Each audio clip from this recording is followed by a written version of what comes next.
Hello and welcome back to the Deep Dive. Today is a bit of a special edition. A little different from our usual format. Yeah, usually we're taking a stack of articles or, a heavy nonfiction book and squeezing all the juice out of it for you. But today, we're going back to school. In a way, yes, but hopefully a school that is much more relaxed than the ones we remember. Definitely. Less anxiety, more clarity. Exactly. We have a listener profile that we call The Learner. It's someone who, uses English every day, maybe for business, maybe for travel, but they feel like they've hit a plateau. I know that feeling. Right. They know the basics. They can order a coffee. They can run a meeting, but they want to sound sharper, a little more precise. It's that jump from functional to fluent. Functional is just getting your point across. Sure. Fluency is doing it with style, with emotion, and with the exact right shade of meaning. And that fluency, it often lives in the gray areas, the idioms, the phrasal verbs. The expressions that don't always translate literally. So we have a source document today simply titled Vocab Set 109. It is a curated list of 30 essential idioms and phrasal verbs. And our mission today is to turn this list into a masterclass. Yes. We aren't just going to read them, we are going to unpack them. We are going to put them under the microscope. For every single one of these 30 items, I want to act as your patient teacher. We'll look at the meaning, of course, but also the checklist. The checklist. We need to know the word family, the synonyms, any prepositions, common collocations, and the opposites. Okay. That is how you truly own a word. Not just recognize it, but own it. I love it. No skimming today. We're going deep on every single line, 30 phrases that might just change how you express yourself. Are you ready to dive in? I am ready. Let's look at our first concept. Okay, let's start with a phrase that deals with time and secrets. The phrase is all along. All along. This is a fascinating phrase to start with because it deals with perception versus reality. Okay, what do you mean by that? Well, the basic meaning is the entire time, or from the very beginning. Right. Simple enough. But there is a nuance here that you really need to understand. We usually use it when there was some doubt or maybe a secret, and then the truth is revealed. Ah, so it's not just about duration. No, it implies that something was true even while people thought otherwise. There's an element of discovery. So it's like the big reveal at the end of a mystery movie. Precisely. It's that moment of realization. Let's look at 3 examples to illustrate this. Okay. Imagine you're taking a test. You bubble in answer B, but you're worried it's C. Then you check the key. You could say, I knew the answer was B all along. Right. It emphasizes that my first instinct was correct the whole time. Exactly. Example 2, a game of hide and seek. We thought he was missing, but he was hiding in the room all along. Okay, so the reality was different from what we perceived. Yes. And for relationship context, a 3rd example. She supported the team all along, even when they were losing every single game. People might have thought she'd given up, but she hadn't. I see. It really emphasizes the continuity of a hidden action or state. So what about the grammar here? What's its role in a sentence? Grammatically, this functions as an adverbial phrase, specifically one that deals with time and duration. An adverbial phrase. It modifies the verb to tell us when and for how long. It answers the question when with the whole time. Got it. And what about synonyms? Are there other ways to say this? There are. You could say the whole time, continuously, or from the start, but you have to remember all along has that specific flavor of a continuous state that might have been hidden or unacknowledged. So those synonyms are a bit more neutral. A bit more neutral, yes. Yeah. The whole time doesn't necessarily carry that aha moment with it. And how do we usually use this in a sentence? Are there common partners for this phrase? Yes, collocations. And a very important point on usage. It almost always appears at the very end of a sentence. That's its most natural home. Okay. You'll hear, I knew it all along, or I suspected it all along. Very common. You might also hear, you were right all along. That is a very common way to admit you were wrong about something. It means, I argued with you, but you were correct from the start. That's a good one to know. No. And if I want to say the opposite? Well, the opposite or the negative would be words that indicate a specific, sudden moment in time. Like suddenly, or just now, or even never. If you knew it all along, you didn't just find out just now. All along stretches back through time. Okay, that's crystal clear. Yeah. Let's move to the next one. This one feels a bit more comforting. Yeah. Something I say to my kids all the time. The phrase is, to be all better. To be all better. Yes, a very gentle, simple phrase. Meaning is fully recovered, healed, or fixed. Right. Now, context is absolutely vital here. You would use this often with children, or perhaps with close friends and family regarding health. But not in a professional setting.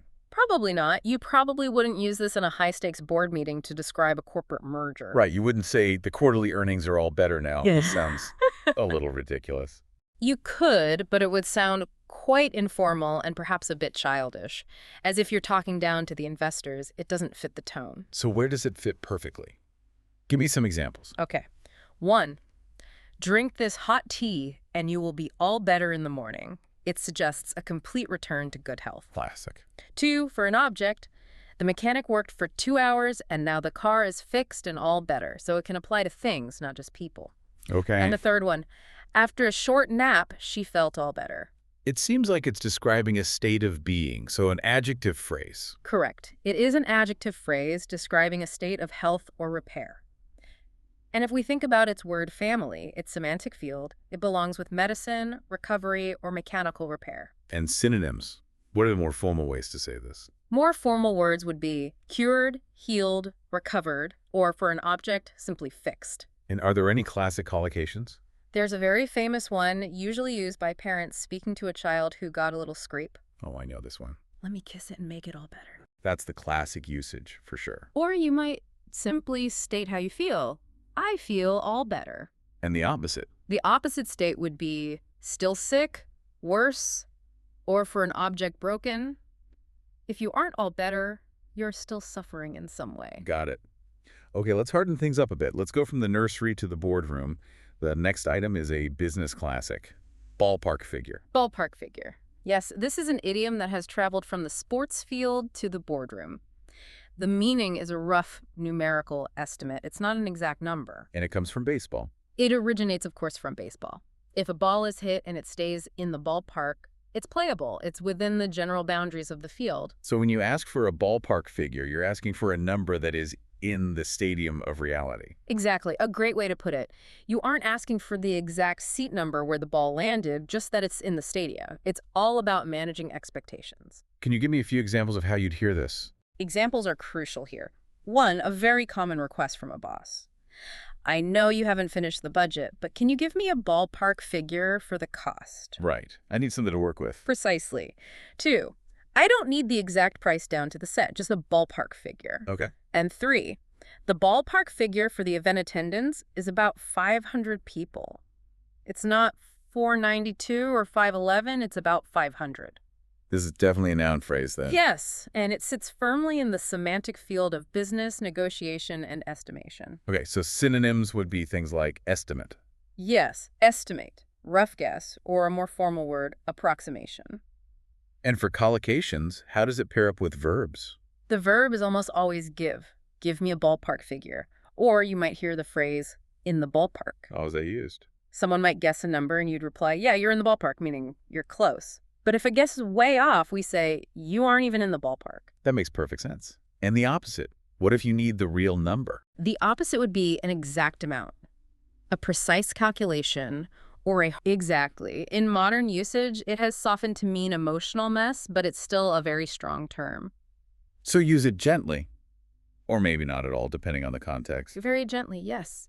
Let's look at some examples in the modern context. Okay. 1, I was a total basket case before the final exam. I couldn't stop shaking. I can relate to that. 2, lack of sleep has turned him into a basket case. All right. And 3, she was a nervous basket case waiting for the news from the doctor. It's clearly describing a mental state. Yes, it's a noun phrase, and it's slang.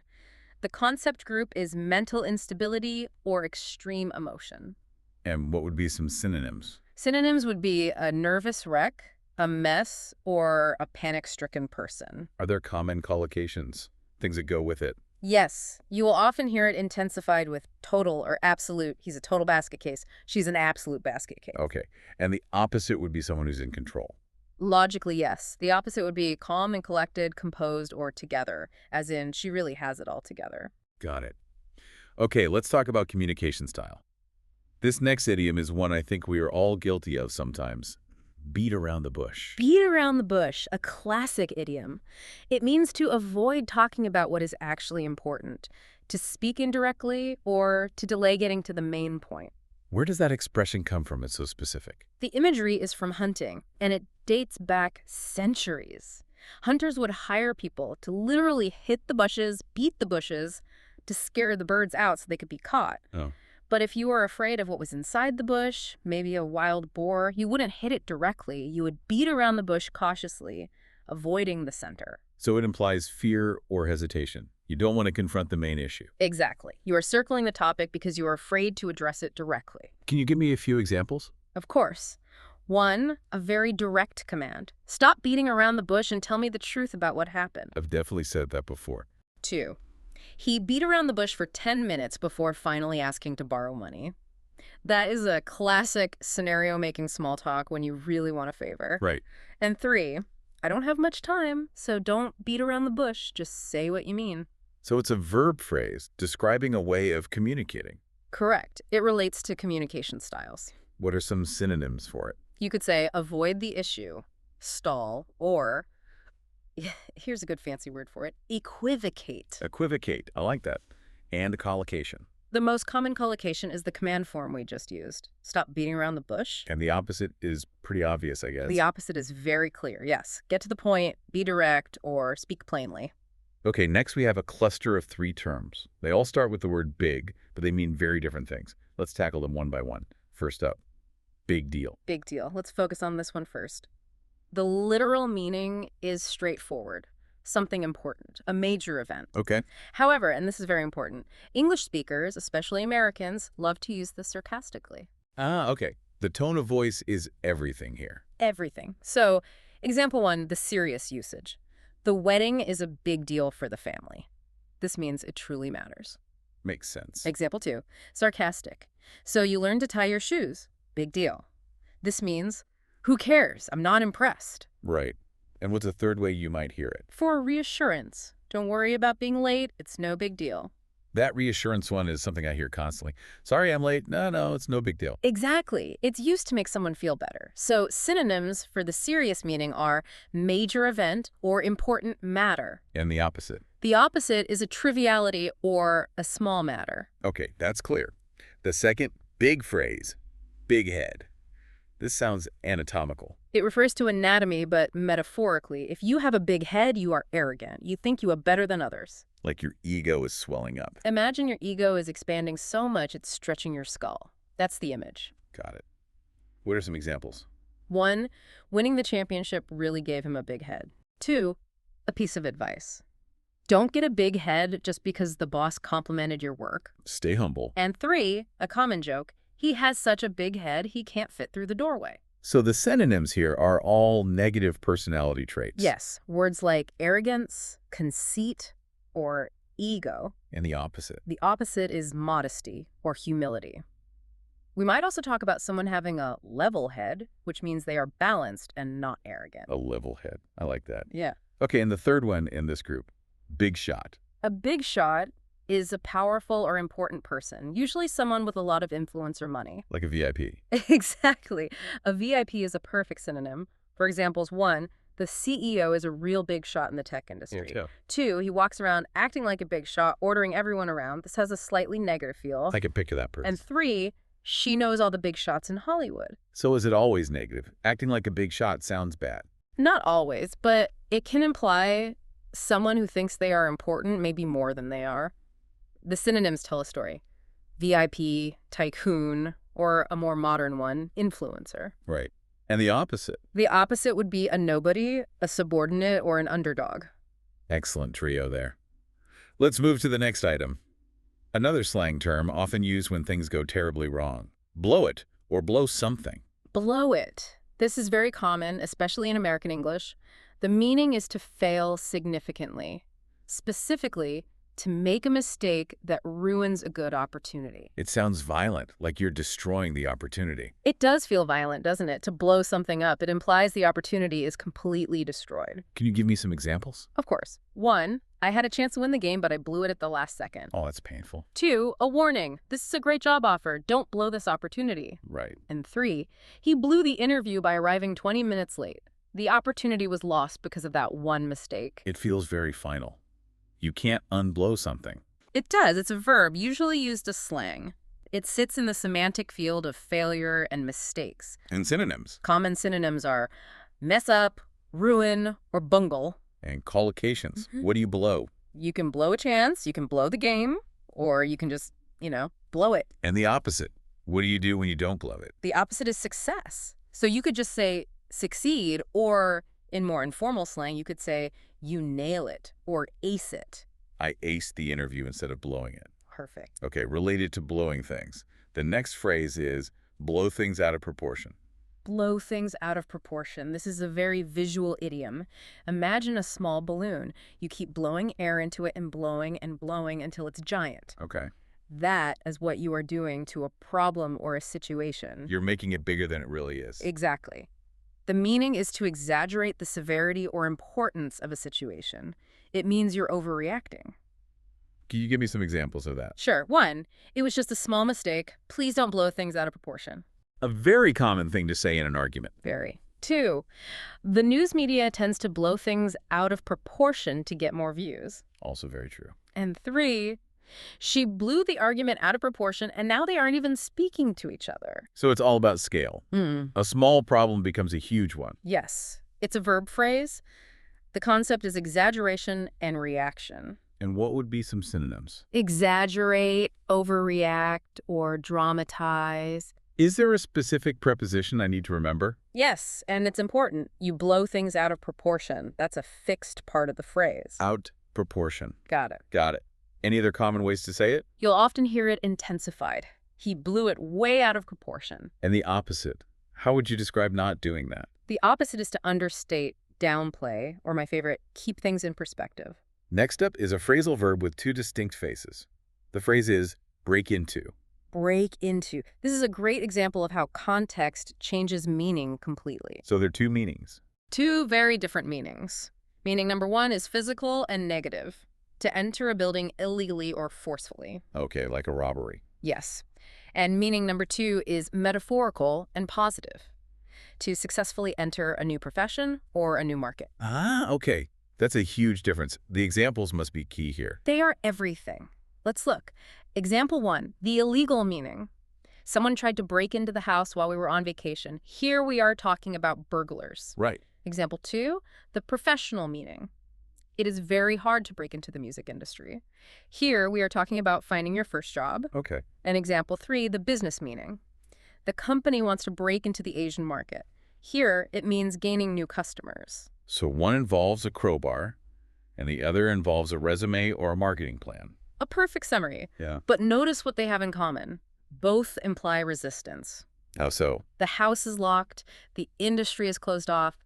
You need force or a lot of effort to get in. That's a great point. So what are the synonyms for each meaning? For the first meaning, the illegal one, synonyms are force entry or burglarize. And for the second? For the career or business meaning, synonyms could be infiltrate, penetrate, or launch. And the preposition is always into. Always. You break into something. Okay, and the opposites for both. For a house, the opposite would be to lock out. For a career, the opposite might be to drop out of or leave the industry. Next item. This is a classic response when someone asks how you are. Can't complain. Can't complain. This is the Stoics' favorite phrase. It is a very standard response to, how are you? Or how is life? What does it really mean, though? It can mean a few things. It can mean I'm fine or life is good enough. Or sometimes it means I do have problems, but they aren't worth discussing and I shouldn't burden you with them. It's a very safe, neutral answer. Exactly. It's socially frictionless. Let's look at the examples. Okay. 1, in business. How is business going? Oh, can't complain. Means things are okay, maybe not amazing, but okay. Right. 2, given the difficult circumstances with the economy, I can't complain. This acknowledges things are tough, but I'm doing all right. Okay. And 3, a simple one. life is pretty good. I can't complain. So it's a phrase used in greetings, and it shows a certain attitude. Yes, it signals contentment. For synonyms, you could say, I'm fine, doing well, or a very common one, hanging in there, or simply, everything is okay. And the opposite? The opposite would be to actually complain, to say, things are terrible, or I have so many complaints. Something most people try to avoid in small talk. Precisely. Moving to the next one. Something we all do eventually, even if you are stubborn. Change one's mind. Change one's mind. The meaning here is to adopt a different opinion or a different plan than the one you had before. It's a reversal. It is the act of reversing a decision. It's not just forgetting, it's an active switch. What are some examples? 1, I was going to go to the party, but I changed my mind and stayed home instead. Okay. 2, he is very stubborn. Nothing will make him change his mind. We all know someone like that. And 3, she changed her mind about the color of the walls 3 times before the painter arrived. So it's a verb phrase, and it's all about decision-making. Exactly. That's its semantic field. And what are some synonyms? More formal synonyms would be reconsider, rethink, or recant. Are there any grammar points to be careful of here? Yes, the collocations are important. Specifically, the possessive pronoun. It always changes. This is important for learners. We know. I change my mind, you change your mind, he changes his mind. You don't change the mind. You have to show who owns the mind that is being changed. Ah, that's a great tip. And the opposite of changing your mind. The opposite is steadfastness. So an idiom would be to stick to one's guns, or you could say remain firm or stay the course. Next up, very informal, very necessary in today's stressful world. Chill out. Chill out. Yes, a phrasal verb, very informal. It has 2 slight variations in meaning. Okay, what are they? 1 is simply to relax completely. The other is a command. It's something you tell someone to do to calm down when they are angry or agitated. So 1 is a suggestion for yourself. 1 is an order for someone else. A good way to think of it. Let's look at the examples. Please. 1, after a long week, I just want to stay home and chill out. This means doing nothing, relaxing, maybe watching TV. My ideal Friday night. 2, the command. You are getting too angry. You need to chill out before you say something you regret. This is telling someone to lower their emotional temperature. Right. And 3, let's go to the beach and chill out by the water. It's definitely connected to temperature, isn't it? Cooling down. Exactly. The semantic field is relaxation and emotion. The core idea is reducing heat, whether it's stress or anger. And synonyms. Relax, calm down, unwind, take it easy. And the opposite of chilling out. That would be to stress out, to panic, or to get worked up. Okay, next phrase. Oh. This describes what we're doing right now, but hopefully ours is a little more substantial. Chit-chat. Chit-chat, yes. This refers to casual conversation about unimportant topics. Small talk. Exactly. It's social lubrication. It's the talk about the weather or sports or the traffic before the real meeting begins. Give me some examples. 1, we spend an hour just making chit-chat before the meeting finally started. Okay. 2, I don't really like chit-chat. I prefer deep philosophical conversation. I could understand that. And 3, a way to end it. Okay, enough chit-chat. Let's get down to work. So is it a noun or a verb? That's a great question. It can be both. You can chit-chat with someone, which is the verb, or you can make chit-chat where it's a noun. And synonyms, you already mentioned small talk. Any others? Gossip, or a more old-fashioned word, prattle. And common collocations? You'll hear idle chit-chat, or as we said, make chit-chat. And what's the opposite of chit-chat? The opposite would be a serious discussion, a negotiation, or a debate. Things with substance. The next one involves body language again, and it's not a nice one. To give somebody the cold shoulder. Cold shoulder. A very vivid idiom. The meaning is to intentionally ignore someone or treat them in an unfriendly way. It is a deliberate act of social rejection. It feels very intentional. And where does that come from? The origin is debated, but one popular theory is that in medieval times, if a guest overstayed their welcome at your castle, Right. you would stop serving them hot, delicious meals. Instead, you would serve them a cold shoulder of mutton or beef. The worst leftover cut-to signal that it was time for them to leave. Oh, that is so passive-aggressive and mean. I love it. It is effective. So let's look at some modern examples. Okay. 1, after their argument, she gave him the cold shoulder for a week. She wouldn't look at him or speak to him. A silent treatment. Precisely. 2, I went to say hello to my old friend at the party, but I just got the cold shoulder. Ouch. And 3, don't give me the cold shoulder. Please talk to me so we can resolve this. So where does this fit grammatically? It's a noun phrase? Yes, it functions as a noun phrase that acts as the object of a verb. You give it or you receive it, which is often said as get it. And what are some synonyms for this? To snub someone, to ignore them, to shun them, or to freeze them out. And the collocations are just give and get. Yes. Get the cold shoulder or give the cold shoulder. Those are the 2 main ones. And the opposite is easy to imagine. Yes, the opposite is a warm welcome, an embrace, or a friendly reception. Next, the goal of every negotiation. Come to an agreement. Come to an agreement. The meaning is to reach a shared decision or a compromise after a period of discussion or debate. The key part there is come to, like it's a journey. It implies movement. You start apart on different sides and you come to a central point together. I like that.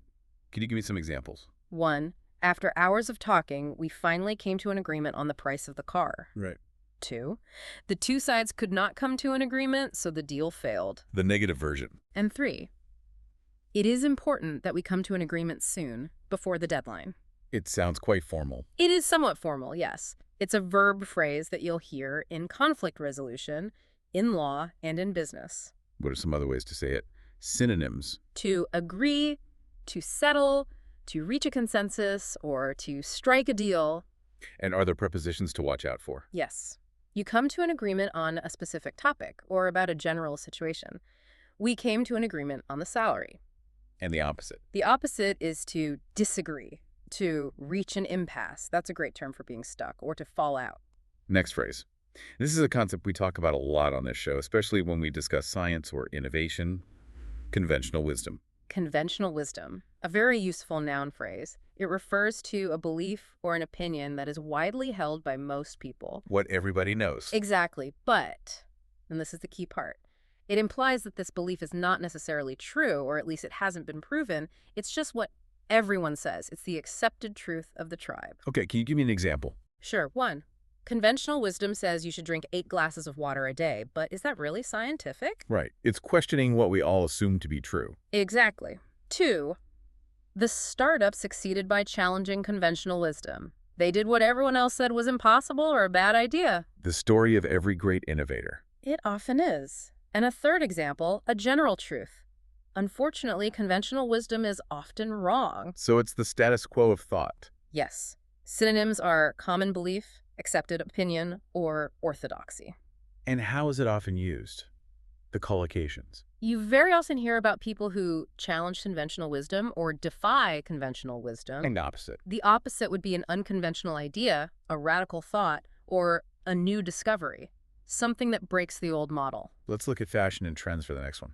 All the rage. All the rage. This is an idiom that means to be very popular and very fashionable at a specific moment in time. Okay, so it's trendy. Very trendy. For example, those chunky sneakers are all the rage right now. Everyone is wearing them. I see them everywhere. Another example from the past. In the 1990s, grunge music was all the rage. Okay. And for food, spicy Szechuan food is all the rage in the city at the moment. The word rage makes it sound very intense and maybe temporary. Is that right? Yes, that's a great insight. Rage here suggests an intense but perhaps short-lived passion. It burns hot and then it fades. So what are some synonyms for it? Trendy, popular, in fashion, or another idiom, the in thing. And the opposite. What happens when it's no longer the rage? Then it's out of style, outdated, passé, or simply unpopular. Next one is a transition phrase. It helps you pivot the conversation, as a matter of fact. As a matter of fact, this is what we call a discourse marker. We use it to introduce a statement that clarifies, corrects, or adds a surprising detail to what was just said. So it adds emphasis. It adds emphasis, and it signals that you are about to get to the truth of the matter. It says, here is the reality. Can you show me how it works in a few sentences? Of course. 1, a clarification. I am not busy. As a matter of fact, I am free all day. It makes the second part stronger. Yes. 2, a surprising detail. I know him well. As a matter of fact, he is my cousin. Oh. And 3, correcting a misconception. It wasn't cheap. As a matter of fact, it was very expensive. So it emphasizes the reality of the situation. Exactly. It says, here is the hard fact. And what are some synonyms for it? Actually, in fact, in reality, or to tell the truth. Is there a direct opposite? There isn't a direct opposite word, no, but the opposite concept would be making a vague statement or just guessing about something. Okay, next we have a group of small but mighty phrases. These are 4 at phrases. At first, at least, at most, and at last. Precision is key here. Let's start with at first. At first. The meaning is simple in the beginning, but it usually sets up a contrast of how things ended up. Okay, so there's a change involved. Yes. For example, at first I didn't like sushi, but now I love it. I see the contrast. A synonym would be initially. Initially is a perfect synonym, and the opposite would be finally or in the end. Okay, that's clear. The second one, at least. At least. This has 2 angles. First, it means the minimum amount. The ticket will cost at least $50. It might be more, but it won't be less. Okay, the floor. And the second use is to offer a positive perspective on a negative situation. Well, it's raining, but at least it's not snowing. Finding the silver lining. A synonym for that would be minimally. For the first meaning, yes, minimally. Okay, third one, at most. At most. This is the ceiling, the maximum amount, not more than. So the opposite of at least. Exactly. For example, I can stay for 10 minutes at most. After that, I have to leave. And a synonym would be maximum. Maximum, yes. And the final one in the group, at last. At last. This one implies relief. It means finally, but usually after a long, annoying wait. So it's more emotional than just finally. Yes, there's a sense of, phew. For example, at last the train arrived. We were waiting on the cold platform for hours. And the synonym is finally. Yes, finally is the closest. Okay, moving on. This next one is a bit of an insult. Actually, it's quite a strong insult in a workplace. Right. Brown noser. Yes, this is slang, and it is definitely an insult. You should be careful with this one. Brown noser. What's the exact meaning? The meaning is a person who tries to gain favor with authority figures like a boss or a teacher by using excessive, insincere flattery. And the imagery. It's not very pleasant. No, it's quite graphic. It implies that your nose is so close to their backside from, kissing up to them that it gets dirty. It certainly paints a vivid picture. It does. It fits squarely in the semantic field of workplace dynamics. You give me some examples. 1. Nobody likes him in the office because he is such a brown noser. He always laughs at the boss's terrible jokes. Hey. 2, as a command, stop being a brown noser to the boss. Just do your work well. Right. And 3, she got the promotion, but people whisper that she's a brown noser. So what are the synonyms for this? Yeah. I imagine they're all insults too. They are. The most common are suck up, bootlooker, sycophant, or, for a school context, teacher's pet. Is there a common collocation? Yes, you might hear a big brown noser to emphasize it. And the opposite. What would you call someone who doesn't do that? The opposite describes someone with integrity, so a rebel, an independent thinker, or just a straight shooter. Okay, next phrase. A phrasal verb for work ethic. Buckle down. Buckle down. The meaning is to start working seriously and with determination. It suggests you're shifting from a relaxed mode to a focused work mode. Where does that come from? Buckling what? The origin probably comes from early driving or flying, literally buckling your safety belt before things get serious or turbulent.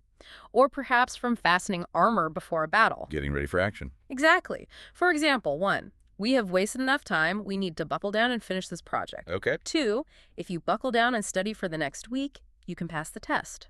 A call to focus. And 3, stop playing video games and buckle down. So it's all about focus and hard work. Yes. The synonyms reflect that. Focus, work hard, apply oneself, get serious. Are there any prepositions that go with it? Yes, you can buckle down to your work. And the opposite. What do you do when you don't buckle down? The opposite is to slack off, mess around, or procrastinate. Next one covers rude behavior. Butt in. Butt in, this is an informal phrasal verb. It means to interrupt a conversation or an activity where you are not welcome. It implies pushing yourself in, either physically or verbally. It sounds aggressive. It is. Think of a goat butting something with its head. You are forcing your way in. Okay, examples. 1, please don't butt in when we were talking privately. Right. 2, he always butts in with his opinion even when nobody has asked for it. We all know that person. And 3, a slightly more polite way to do it. Sorry to butt in, but this is an emergency. So you acknowledge you're doing it. Yes. The synonyms are interrupt, intrude, or meddle. And the opposite behavior. The opposite would be to wait your turn, stay out of it, or simply to listen. Next, we have two buy phrases, buy out and buy time. Let's separate them. First, buy out. Buy out. This is a business term. The meaning is to purchase someone's share of a business or a property in order to take full control. Okay, so you're buying all of it. All of their part, yes. For example, the large company wants to buy out its smaller competitor, or he bought out his partner and now owns the whole coffee shop himself. The synonyms would be like take over or acquire. Perfect. Take over and acquire are the exact synonyms. Okay, and the second one, buy time. Buy time, this is a strategic term. It means to delay an event in order to gain more time to prepare for something. You are essentially trading an action for more time. I see, so you're not buying a thing, you're buying a delay. Exactly. For example, I didn't know the answer to his question, so I asked another question just to buy time while I thought. A classic tactic. And another, we need to find a way to buy time before the deadline so we can fix this error. So synonyms would be stall or delay. Yes, stall, delay, or you could say procrastinate strategically. Next up is a measurement phrase. Sounds like high tension. Buy a hair. By a hair, yes, very high tension. The meaning is by a very, very small amount or margin, just barely. How small? Imagine the width of a single human hair. That is how close you were to failure or success. That's incredibly close. It is. For example, 1, it was an intense race. We won by a hair. Right. 2, that was dangerous. The bullet missed him by a hair. And 3, I didn't study much, but I passed the test by a hair, just over the passing grade. It definitely feels risky. It does. It's an idiomatic phrase of degree. And what are the synonyms? Barely, narrowly, or there's another great idiom, by the skin of one's teeth. And the opposite, if it wasn't close at all. The opposite would be by a mile, easily, or with a wide margin. Now, fittingly, the opposite of by a hair. The next phrase is by far. By far. Yes, this is the complete opposite. It's used to emphasize a comparison or a superlative. It means by a large amount. It creates a huge distance between the winner and everyone else. That's for emphasis. Strong emphasis, for example. This is by far the best cake I have ever eaten. Not just a little bit better, but miles better. Right. Or, she is by far the fastest runner on the team. There's no competition. Yeah. And a negative one. It was by far his worst mistake. So when you say this, it basically ends the debate. It does. It's an adverbial phrase of degree. Synonyms would be easily, without a doubt, or significantly. And the opposite? The opposite would be barely, marginally, or slightly. Next one. Sounds like industrial production. Crank out. Crank out, that's a great association. The meaning is to produce something in large quantities, usually mechanically or without caring much about the quality. Sounds very industrial. Where does the crank part come from? Think of an old machine with a hand crank. You just turn it and stuff comes out. It's not about art. It's all about volume. I can picture that. What are some examples? 1, the factory cranks out 1,000 cars a day. Okay. 2, he is a very fast writer. He cranks out 3 novels a year. It implies they might not be masterpieces. Right. Quantity over quality. And 3, we need to crank out these reports quickly before the meeting. It sounds robotic, really. That is exactly the image. It's a phrasal verb. The synonyms are churn out, mass produce, or generate quickly. And the opposite? The opposite would be to craft carefully, produce slowly, or hand make. The artist versus the machine. Next. Education again. Crash course. Crash course. This is a noun phrase. It means a short, intensive course of training or learning. Why crash? It sounds a bit destructive. It implies you are cramming a lot of information into a very small amount of time, usually because of an emergency or a deadline. It's like you're crashing all the learning into one session. Got it. Examples. 1, I need a crash course in French before my trip to Paris next week. I don't have years to study. Right, just the basics, fast. 2, my colleague gave me a crash course on how to use the new software right before the presentation. Okay. And 3, we took a crash course in first aid before our camping trip. It's high-intensity learning. Yes. The synonyms are intensive training, rapid learning, or tutorial. Are there prepositions I should know for this one? Yes. You take a crash course in a subject, like French, or on a topic, like how to use the software. And the opposite? The opposite would be a comprehensive degree or long-term study. Okay, this next one sounds delicious. The cream of the crop. Cream of the crop, a wonderful idiom. The meaning is the very best of a particular group, the absolute elite. Where does it come from? It comes from farming. If you let unpasteurized milk sit for a while, the rich, fatty cream naturally rises to the top.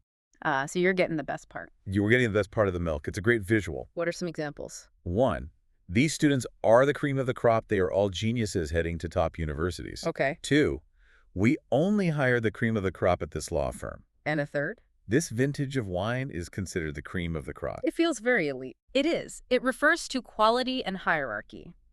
The synonyms are the best, the elite, top tier, or another one from the animal world, the pick of the litter. And the opposite. What's at the bottom? The opposite is a fantastic idiom.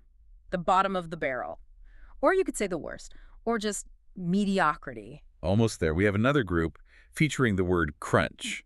Crunch numbers and crunch time. Okay, first let's do crunch numbers. Right. The meaning is to perform mathematical calculations, specifically when you're analyzing finances or data. Why crunch? Imagine you are chewing up the data, breaking it down into smaller, understandable pieces. I like that. For example, the accountant is in the back office crunching the numbers for the end of year report, or after crunching the numbers, we found out we actually made a profit. So the synonyms are calculate or compute. Yes, calculate, compute, or analyze data. Okay. And the other one, crunch time. Crunch time. This means a critical period of time when the pressure is extremely high, usually just before a deadline. This time you're the one being crunched. Exactly. You are being squeezed by pressure and a lack of time.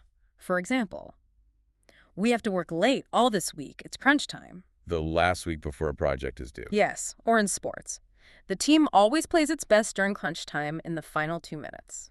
So synonyms would be like critical moment or deadline mode. Yes, critical moment, deadline mode, or 0 hour. And finally, our last one. We're going back to school for the finale. Cut class. Cut class. The meaning is to intentionally not attend a scheduled school class. It's another word for truancy. Why cut? It's like you're using scissors to sever the connection to the class. You are making a deliberate break. Got it. Examples. 1, he was punished by the principal because he cut class to go to the arcade. A classic. 2, a warning, don't cut class or you will fail the final exam. Right. And 3, a memory. We used to cut class sometimes to go to the movies. That's definitely bad behavior. Indeed. It's a verb phrase related to education and behavior. And what are some other ways to say it? Some synonyms. Common synonyms are skip class, play hooky, which is a bit old-fashioned, or ditch. And the opposite. The opposite is simple. To attend class, to show up, or to be present. Wow. We did it. That was 30 lines, unpacked, analyzed, and explained. I feel smarter already and a little exhausted. It is a mental marathon. But remember, the key to vocabulary is not just understanding it when you hear it. It's using it. It's using it. That's how it sticks. Absolutely. So listener, your homework is simple. Try to use 3 of these today. Maybe you need to crunch some numbers or admit you knew something all along, or maybe you just need to chill out. Vocabulary is a tool. Today, we just gave you 30 new tools for your toolbox. Choose the right one for the job. So which of these phrases describes your day today? Are you in crunch time? Or is everything all better? Think about it. Thanks for listening to this Deep Dive Masterclass. We'll see you next time.